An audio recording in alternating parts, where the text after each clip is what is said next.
According to the latest numbers from StatCounter.com, Google Chrome is the absolute monopoly in the browser market, taking over 60% of the market share, with Safari at a straight strong 15%, Firefox at 4.44%, and Samsung Internet 3.49%.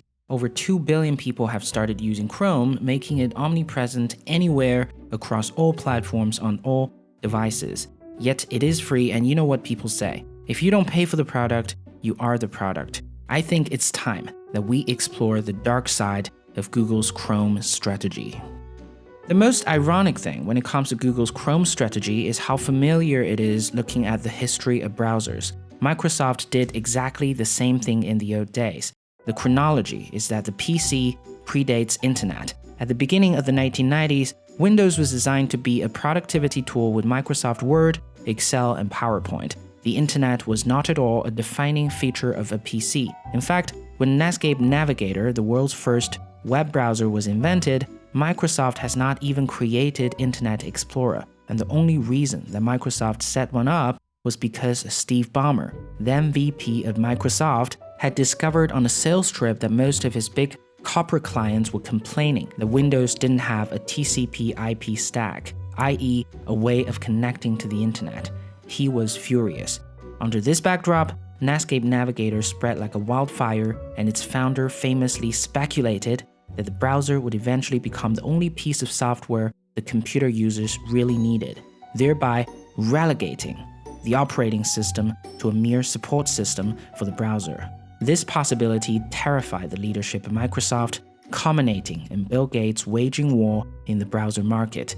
This document in particular is an internal memo from Bill Gates in May 1995 explaining to his executives why Internet is important and effectively, as The Guardian puts it, ordered his subordinates to throw all companies' resources into launching a single-minded attack on the web browser market.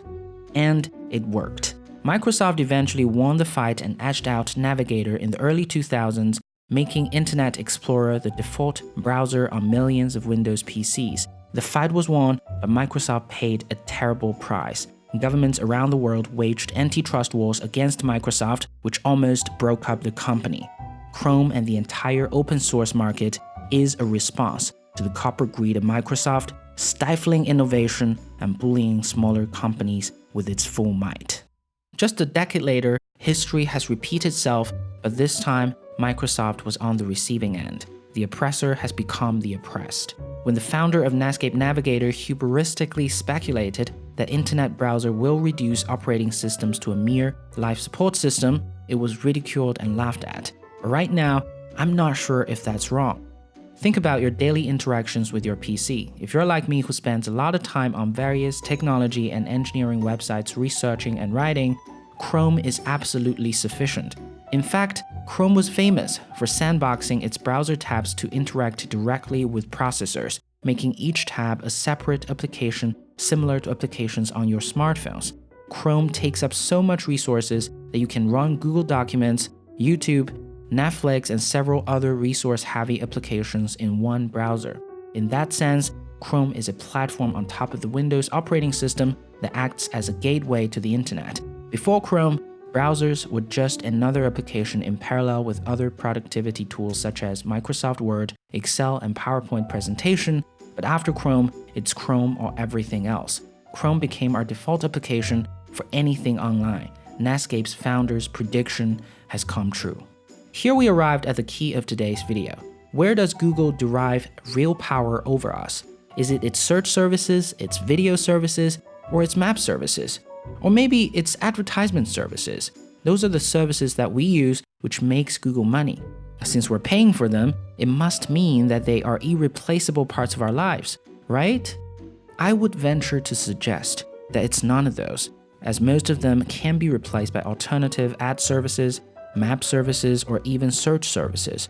The only thing that can't be replaced is the infrastructure of the entire Internet. In this case, they're Google Chrome and Android. Both are free on paper, and Android is even open source. Yet, precisely because of them, Google became an irreplaceable part of our lives. We use many Google applications not because it's the best out there, though sometimes it is, but because it comes with the operating system or a web browser. Now, the idea of Google services being replaceable might be unfamiliar to you, and I understand that. It is very hard for us to imagine living without Google Maps, YouTube videos, and above all, its search services.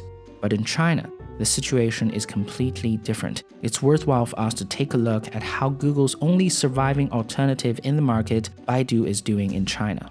This is valuable for the discussion since Baidu provides almost all services Google provides, except that it does not have Chrome and Android. Here's a summary. Baidu is not doing so well.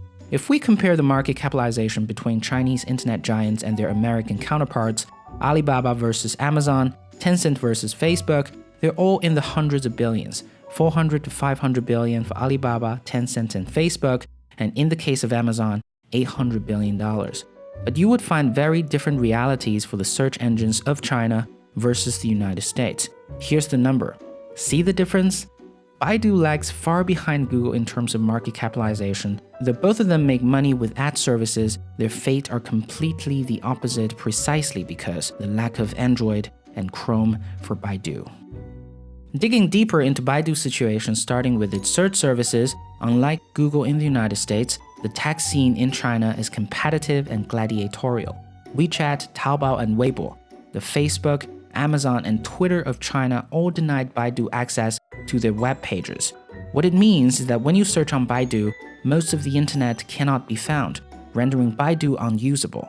Since people in China use Chrome, i.e. Firefox, and UC, a local Chinese browser, Baidu is also not the default search engine in the first place, rendering Baidu nothing but an internal search engine for the content made by Baidu-affiliated publishers. It's like Google Search that gives only results of YouTube videos and Google Maps. It's bad. Same thing goes to other Baidu services like Baidu Cloud, Baidu News, and Baidu Video. Without the support infrastructure of Android and Chrome, Baidu is an island that defies the fundamentals of a search service. Short of Android, Baidu cannot be ubiquitous on smartphones, and short of Chrome, Baidu cannot be ubiquitous on desktops. Google operates based on a huge open source/freemium model where the products that give Google the most power are the ones that are free. But precisely because of these strategically free products, Google dictates our online lives with an unprecedented extent, drives out its competitors, sometimes even in the name of security and privacy.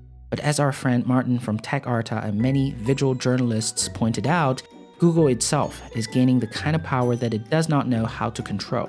At the end of the day, we all need to hold Google accountable for the vast power it has.